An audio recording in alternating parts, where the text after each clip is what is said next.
حدیث میں آتا ہے رسول اللہ صلی اللہ علیہ وسلم نے فرمایا جس شخص کو جہنم میں سب سے آخر میں نکالا جائے گا اور اس کو سب سے کم درجے کی جنت ملے گی، تو اہل ایمان جو ہے نا، یہ ہمارا عقیدہ ہے، قرآن و سنت نے بیان کیا ہے کہ جو ایمان والے لوگ ہیں سزا کھانے کے بعد بالآخر وہ جہنم سے نکلیں گے۔ ایمان بہت بڑی نعمت ہے، خوب سمجھ لو۔ انسان عمل میں کتنا ہی خراب کیوں نہ ہو، لیکن جب تک وہ مومن ہے، ایک اللہ کا قائل، پیغمبر صلی اللہ علیہ وسلم کی ختم نبوت کا قائل، اسلام کو برحق سمجھتا ہے اور کلمے کو مانتا ہے، تو کیسا ہی برا عمل کرے سزا کھانے کے بعد بالآخر جہنم سے نکلے گا۔ اس پہ اللہ رسول نے بہت واضح طور پہ بتا دیا ہے کیوں نکلے گا، یہ بھی حدیث میں آتا ہے۔ حدیث میں آتا ہے کہ جب گناہگار مسلمان جنہوں نے زنا کیا، نمازیں چھوڑی، شرابیں پی، جب جہنم میں جلیں گے نا طویل عرصے تک، تو کافر ان سے کہے گا کہ تمہارے ایمان نے، تمہارے مسلمان ہونے نے تمہیں کوئی فائدہ نہیں پہنچایا، تم تو ہماری طرح ہی ہو، ہم بھی جل رہے ہیں، تم بھی جل رہے ہو، تو ہم تو غیر مسلم تھے، تم مسلم ہو، تو تمہارے مسلم ہونے کا شناختی کارڈ میں بس تم نے مسلمان لکھوا لیا تھا، تو فائدہ کیا ہوا؟ تم بھی وہی، ہم بھی وہی، تو تم خدا کو مانتے تھے، اس سے تمہیں ملا کیا؟ نبی صلی اللہ علیہ وسلم نے فرمایا جب کافر مسلمان کو یہ طعنہ دے گا، اللہ کو غیرت آئے گی، غضب آئے گا، اور اللہ کہے گا یہ کیسے ہو سکتا ہے کہ جو مجھے مانتے تھے، جو میرے حبیب صلی اللہ علیہ وسلم پر اور پیغمبروں پر ایمان رکھتے تھے، جو موسیٰ کو اللہ کا نبی مانتے، عیسیٰ کو اللہ کا نبی مانتے، ابراہیم کو اللہ کا خلیل مانتے، آدم کو اللہ کا نبی مانتے، محمد صلی اللہ علیہ وسلم کو اللہ کا نبی مانتے، قرآن کو میرا کلام مانتے، جو مانتے تھے نماز پڑھنی چاہیے پڑھتے نہیں تھے، جو مانتے تھے شراب نہیں پینی چاہیے پی رہے تھے، لیکن مانتے تھے پینی نہیں چاہیے، اس کو اچھا نہیں قرار دیتے تھے۔ ایمان کسے کہتے ہیں؟ برائی کو برائی سمجھو آپ۔ جو مانتے تھے بھائی نشہ نہیں کرنا چاہیے، کرتے تھے، گناہگار سمجھتے تھے اپنے آپ کو، جو بد نظری کرتے تھے لیکن وہ مانتے تھے کہ یہ اچھا کام نہیں ہے۔ کافر کسے کہتے ہیں پتہ ہے؟ برائی کرتا ہے اور کہتے ہیں اس میں حرج کیا ہے، اس کو کافر کہتے ہیں۔ شراب پیتا ہے، بولتا ہے بھائی میں پیتا ہوں، تیرے کو کیا تکلیف ہے؟ پیتا ہوں تو کیا ہے، اس میں کیا خرابی ہے؟ یہ تو مولویوں نے بولا ہوا ہے کہ نہیں پیو نہیں پیو، اسے کیا کہتے ہیں؟ یہ مسلمان ہے کافر ہے؟ بول لو نا یار، کیا ہو گیا یار؟ گناہ کو حلال سمجھ کے کرنا، گناہ کو برا سمجھ کے نہ کرنا، یہ عمل کیا کہلاتا ہے؟ کفر۔ ماں باپ کو اولڈ ہاؤس میں جمع کرا دیا، جیسے ہوتا ہے باہر ملکوں میں، بوڑھا ہو گیا، ابا چل بھائی تو ایدی سینٹر میں جا یار، ان سے بولو یار یہ غلط ہے نہیں کرو، تو کہہ رہے ہیں کیا ہے اس میں یار، وہ وہاں زیادہ اچھی کیئر ہو رہی ہے اس کی، تو اس میں کیا ہے؟ باپ سے بدتمیزی سے بات کر رہا ہے، اسے بولو بھائی، آج کسی کو بولو، کہہ رہے کیا ہے، میرا باپ ہے، تجھے کیا تکلیف ہے؟ اس کا مطلب یہ برائی کو کیا کر رہا ہے؟ اچھا سمجھ کے کر رہا ہے۔ اور ایک وہ ہوتا ہے کہ اس کو کافر کہتے ہیں، ایک وہ ہوتا ہے جب آپ ہندوؤں میں بیان کرو کہ گرل فرینڈ مت بناؤ، کہنے کیوں نہیں بنایا بھائی، کیا ہے گرل فرینڈ میں، کیا خرابی ہے؟ تو برائی کو وہ کیا سمجھ رہے ہیں؟ اس کو برائی نہیں سمجھتے۔ مسلمان نے گرل فرینڈ رکھی ہوئی ہے، اس کو بولیں گے بھائی یہ حرام ہے، تو اس کو تھوڑا سا ندامت کا احساس ہوگا، یار کام میں کیا کر رہا ہوں، غلط۔ نکاح پیغمبروں کی سنت ہے، گرل فرینڈ رکھنا یہ کافروں کی سنت ہے، زنا کرنا یہ گندا عمل ہے، یہ پاکیزہ عمل نہیں ہے۔ نبی صلی اللہ علیہ وسلم نے معراج کی رات میں کچھ لوگوں کو دیکھا، ننگے مرد اور ننگی عورتیں آگ میں جل رہے ہیں، اور شعلے اوپر جاتے ہیں تو وہ ننگے جسموں کے ساتھ اوپر جاتے ہیں۔ آپ نے جبریل سے پوچھا یہ کون لوگ ہیں؟ تو جبریل نے کہا یہ آپ کی امت کے زنا کرنے والے مرد اور زنا کرنے والی عورتیں، دونوں کو برہنہ کر کے اللہ نے ایک ساتھ آگ میں پھینک دیا ہے۔ جس عورت کے ساتھ زنا کیا اس عورت کو بھی اسی آگ میں برہنہ کر کے، اور جس نے زنا کیا اس کو بھی اللہ اسی آگ میں ڈالے گا، زنا جس نے زنا کیا۔ سمجھ رہے ہو کہ نہیں سمجھ رہے؟ تو مسلمان گناہ کرتا ہے لیکن اس پہ اس کو ندامت کہ غلط کر رہا ہوں میں، تو اس گناہ کی سزا یہ اس کو ملے گی، لیکن اگر توبہ نہ کی، اس نے توبہ کر لی تو اللہ معاف کرنے والا ہے۔ توبہ کیے بغیر، سچی توبہ کیے بغیر اگر چلا گیا دنیا سے، تو قرآن نے جو اصول اور ضابطہ بیان کیا اس کو سزا ملے گی۔ اب یہ بھی اسی آگ میں جلے گا، کافر بھی جلے گا۔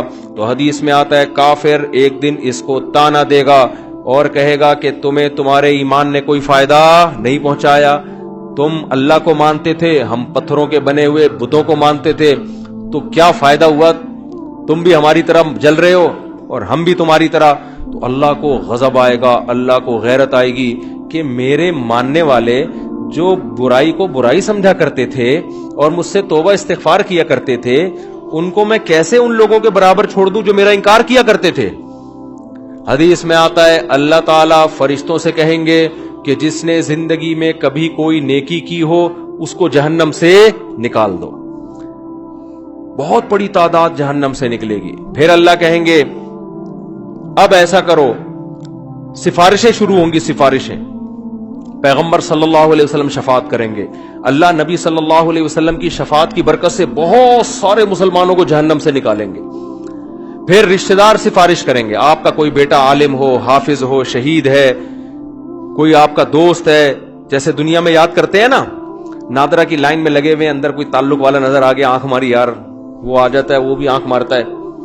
ہمارے ایک دوست تھے اتنے چھوٹے سے نا, وہ پاسپورٹ کی لائن میں کھڑے ہوئے تھے. ہم نے ان سے پوچھا یار کوئی آپ کے ساتھ دلچسپ واقعہ ہوا ہو؟ ان کا قد بیچاروں کا بہت چھوٹا, پاسپورٹ کی لائن میں کھڑے ہوئے تھے. تو ہم نے کہا کوئی واقعہ کہہ رہے ہیں, میں پاسپورٹ کی لائن میں کھڑا ہوا ہوں, مجھے بلا ہی نہیں رہا ہوں. تو میں نے کہا یار اتنے لوگ مجھ سے پہلے چلے گئے, مجھے تو بلا, کہہ رہے بھائی تو کھڑا ہوگا تو تجھے بلاؤں گا نا, تو بیٹھا ہوا کیوں ہے؟ سمجھ آ رہی؟ پھر کہتے ہیں میں نے ایسے اچھل کے بتایا بھائی میں بیٹھا ہوا نہیں ہوں, میں کھڑا ہوں. تو عجیب عجیب واقعات ہوتے ہیں پاکستان میں. تو جیسے ہوتا ہے نا یار, اب دنیا میں تو یہ غلط سمجھا جاتا ہے, لیکن اللہ تو اللہ ہے, اللہ اس تعلقات کا فائدہ پہنچائے گا. شہید مغفرت, شہید سفارش کرے گا, علماء شفاعت کریں گے, آپ کی اولاد میں کوئی حافظ ہے وہ شفاعت کرے گا, تو اللہ ان کی شفاعت کی برکت سے اور بہت سارے مسلمانوں کو جہنم سے نکالیں گے. سمجھتے ہو گے نہیں سمجھتے؟ پھر اللہ تعالیٰ فرشتوں سے پوچھے گا اب بتاؤ کتنے لوگ ہیں؟ فرشتے کہیں گے اللہ ابھی بھی بہت سارے لوگ ہیں. اللہ فرشتوں سے کہے گا اب کوئی کسی کی سفارش کرنے والا ہے؟ فرشتے کہیں گے اللہ کوئی سفارش کرنے والا نہیں ہے. سب کے جتنے ریلیٹو تھے سب نے نکال لی. اب یہ وہ لوگ پڑے ہوئے جن کا کوئی ریلیٹو بھی انسان کا بچہ, اپنے الفاظ میں کہہ رہا ہوں میں, کوئی حافظ عالم کوئی بزرگ کوئی ہے ہی نہیں, سارے وہی جو برے ماحول میں سب دائیں بائیں برے لوگ ہی تھے. تو اللہ جواب میں کیا کہیں گے؟ هل يبقى الا الرحمن, کہ رحمان تو باقی ہے نا. جب پیغمبر کو اپنی امت پہ ترس آ سکتا ہے, دوستوں کو دوستوں پہ ترس آ سکتا ہے, اولاد کو ماں باپ پہ, ماں باپ کو اولاد پہ, شوہر کو بیوی پہ, بیوی کو شوہر پہ ترس آ سکتا ہے, اور مجھ سے سفارش کر کے نکلوا رہے ہیں, تو میرا بھی تو اپنی بندوں سے خالق اور مخلوق کا تعلق ہے, تو میں بھی تو نکالوں گا نا. تو اب کوئی سفارش کرنے والا نہیں ہے. تو من کان فی قلبہ مثقال حبۃ من خردل من ایمان, جس کے دل میں رائی کے دانے کے برابر بھی ایمان ہے, اللہ فرشتوں سے کہیں گے اس کو بھی نکال کے لے آؤ, اس کو بھی نکال کے. ایمان کا مطلب پہلے سمجھ گئے؟ جو گناہ کرتا ہے اور فخر کرتا ہے وہ ایمان والا نہیں ہے, وہ ایمان والا نہیں ہے اللہ کی نظر میں, وہ تو کافر ہے. تو حدیث میں آتا ہے, بہت اہم حدیث ہے, خوب غور سے سنیں. اللہ ایک ایک وہ جو ہے نا فرشتہ پھر نکالنا شروع کرے گا, یہاں تک کہ جو سب سے آخر میں جہنم سے نکلے گا وہ سب سے بدبخت ترین انسان ہوگا کہ نہیں ہوگا؟ سب سے زیادہ اس کے اعمال کالے تھے, صرف ایک ایمان کی دولت لے کر گیا وہ. تو نبی صلی اللہ علیہ وسلم نے فرمایا کہ جب اللہ تعالیٰ اس کو نکالیں گے, اس حدیث کے راوی ہے عبداللہ ابن مسعود رضی اللہ تعالیٰ عنہ. حضرت عبداللہ بن مسعود کا حلقہ کوفہ میں لگا ہوا ہے, شاگرد بیٹھے ہوئے ہیں, حضرت عبداللہ بن مسعود ان کو یہ حدیث سنا رہے ہیں کہ اللہ تعالیٰ جب اس کو آخری فرد کو نکالیں گے نا, سب سے لاسٹ میں نکلے گا وہ, پتہ نہیں کیا ہوگا وہ, آپ خود سوچ لو, سب سے آخر میں نکلے گا وہ, تو وہ کہے گا کہ میرا رخ اس جہنم سے پھیر دیا جائے. اس سے نفرت ہوگی آگ سے, اللہ اس کا رخ پھیریں گے. پھر اللہ اس سے کہیں گے بتا تو کیا چاہتا ہے, بتا تو کیا چاہتا ہے. حدیث میں آتا ہے کہ جس طرف رخ کرے گا نا اس طرف جنت ہوگی. تو وہ اللہ سے کہے گا کہ اے اللہ, یہ جو اتنی خوشنما جنت جس کے بارے میں قرآن کہتا ہے ما لا عین رأت ولا اذن سمعت ولا خطر علی قلب بشر, ایسی نعمتیں میں نے اپنے بندوں کے لیے تیار کر کے رکھی ہیں جو نہ کسی آنکھ نے دیکھی, نہ ان کی حقیقت کسی کان نے سنی, نہ ان کا تصور کبھی کسی دل میں گزرا ہے. آپ عیاشی کا تصور کرو نا, آپ کا تصور جہاں جا کے ختم ہوگا نا، جنت اس سے بھی اوپر کی چیز ہے۔ حدیث میں آتا ہے، عبداللہ بن مسعود رضی اللہ تعالیٰ عنہ فرماتے ہیں کہ جو سب سے آخر میں جہنم سے نکلے گا، اللہ اس سے پوچھیں گے بتا کیا چاہتا ہے؟ وہ کہے گا اے اللہ، یہ جو جنت کی ہوائیں آ رہی ہیں بس اس کے قریب تھوڑا سا مجھے لے جا، مجھے تیرے جلال کی قسم اس کے علاوہ تجھ سے میں کچھ بھی نہیں مانگوں گا۔ اللہ کہیں گے وعدہ کر، حدیث کا مفہوم اپنے الفاظ میں پیش کر رہا ہوں کہ مزید کچھ نہیں مانگنا، کہے گا کچھ بھی نہیں مانگوں گا۔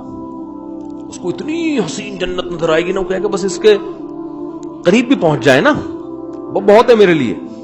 جب قریب جائے گا تو اور جنت کی خوشبوئیں اور ہوائیں آنا شروع، تو تھوڑی دیر میں برداشت سے باہر ہو جائے گا معاملہ۔ پھر وہ اللہ سے کہے گا اے اللہ، یہ جو دروازہ ہے نا جنت کا، بس یہاں تک پہنچا دے۔ اللہ کہے گا تو نے مجھ سے وعدہ کیا تھا مزید کچھ نہیں مانگوں گا، کہے گا اللہ میں نے وعدہ تو کیا تھا، بس یہ میرا سچی مچی کا وعدہ ہے، یہاں تک پہنچا دے، اس کے بعد میں تجھ سے کچھ بھی نہیں۔ غالباً حدیث میں آتا ہے ایک درخت اللہ جنت کا لگائیں گے باہر، درخت ہوگا جنت کا، کہے گا اس درخت میں پہنچا دے، اتنا حسین خوبصورت درخت ہوگا وہ۔ حدیث میں آتا ہے اللہ یہ بات جانتے ہوں گے کہ یہ معذور ہے، حالانکہ اللہ سے معاہدہ کر کے توڑنا کتنا بڑا جرم ہے نا، لیکن اللہ کو پتا ہوگا میں نے اتنا حسین درخت جنت کے قریب لگایا ہے کہ یہ شخص کوئی بھی ہوتا نا، کتنا نیک سے نیک آدمی ہوتا جس نے زندگی میں کبھی معاہدہ نہیں توڑا، آج وہ بھی معاہدہ توڑ دیتا، اس میں اٹریکشن اتنی ہے۔ تو ایک درخت جب وہ وہاں پہنچے گا، اب جنت کے بالکل قریب ہو گیا، اب وہاں سے جنت کی ہوائیں آ رہی ہیں، مشک و عنبر کی ہوائیں آ رہی ہیں۔ وہ کہے گا تھوڑی دیر تو برداشت کرے گا، اس کے بعد کہے گا اے اللہ بس تو مجھے اس کے دروازے تک پہنچا دے، میرا پکا اور سچا وعدہ، اس کے بعد میں تجھ سے کچھ بھی نہیں مانگوں۔ اللہ کہیں گے تو نے تو وعدہ کیا تھا مجھ سے، وہ کہے گا مجھے اچھی طرح یاد ہے، میں نے وعدہ کیا تھا، وعدہ خلافی کرنا بہت بڑا گناہ ہے، اور اللہ سے وعدہ کر کے جھوٹ بولنا تو بہت بڑا گناہ ہے، بس ایک دفعہ ہے بھائی اس کے بعد کبھی نہیں مانگوں گا۔ حدیث میں آتا ہے اللہ جانتے ہوں گے کہ یہ معذور ہے، کوئی بھی اس کی جگہ ہوتا تو جنت میں اٹریکشن اتنی ہے، دروازے پہ پہنچ جائے گا، اب تو اور قریب ہو گیا نا، تو وہ کہے گا اے اللہ اندر داخل کر دے، پکا وعدہ، اس کے بعد میں تجھ سے کچھ بھی بولو نہیں مانگوں گا۔ اللہ کہے گا تو نے وعدہ کیا تھا، کہے گا وعدہ کیا تھا، اب میں بالکل سچی مچی کا وعدہ کر رہا ہوں، بالکل پکا ڈھکا وعدہ کر رہا ہوں، اس کے بعد کچھ نہیں مانگوں گا۔